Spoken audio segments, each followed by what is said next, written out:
Hello! It is dark again. I am cold again.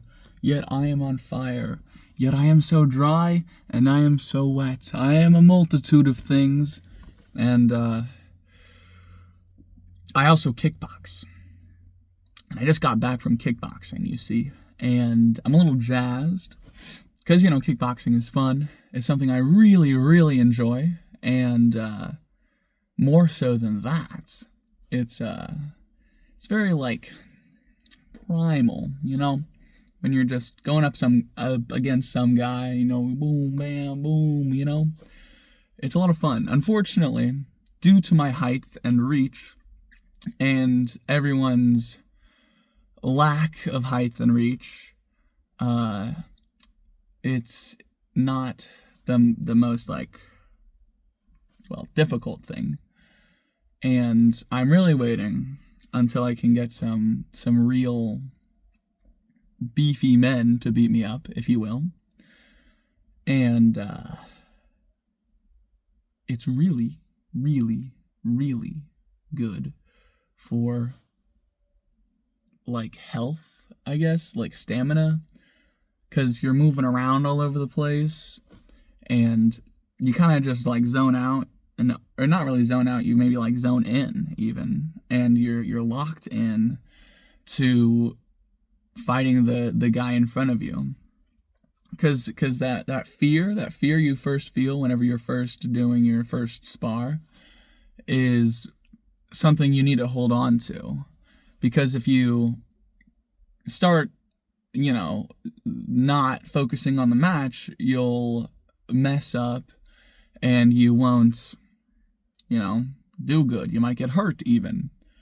And so being able to stay locked in on the task is important. But also, and this might just be my bad manners, insisting that your opponent punch you more and be more aggressive, if you will, is something that I like to do.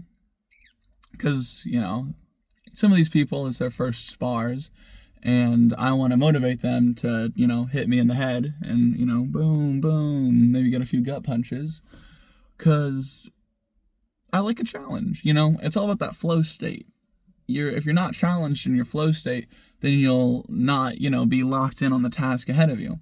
But if you have an insurmountable 6'8", 300-pound man fighting you, you are locked in. And so you just got to imagine that, you got to find your 300-pound 6'8" man. And whenever you do, you have to cherish it. You have to cherish that 300-pound 6'8" man.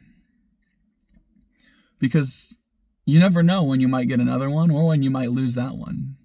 And it's very important for people to, get in that flow state so that they can be human and do the thing that humans do, which is, I guess, stay locked in.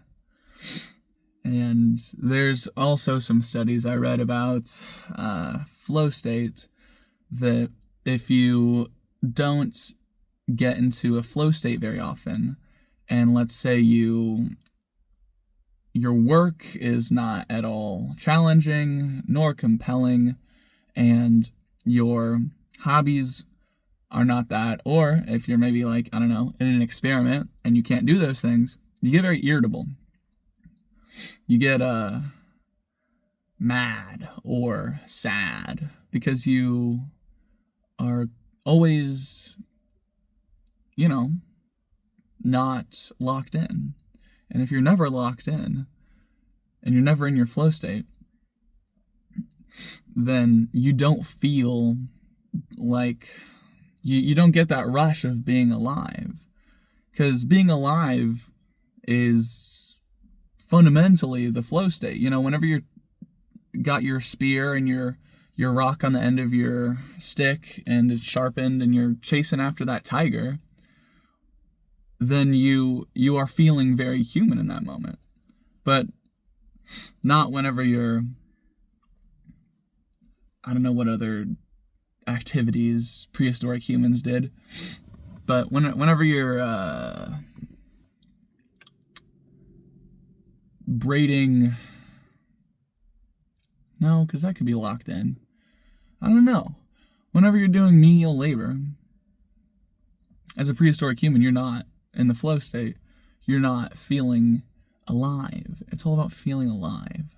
I just want to feel alive. You just want to feel alive. We all want to feel alive. And if it happens to be that the flow state is the way we stay alive or feel alive, then we got to find that 6'8", 300-pound man, and we have to keep him in our hearts, and we have to fight the battle every day, because if there's no battle to fight, then you're not feeling alive. Anyways, toodles.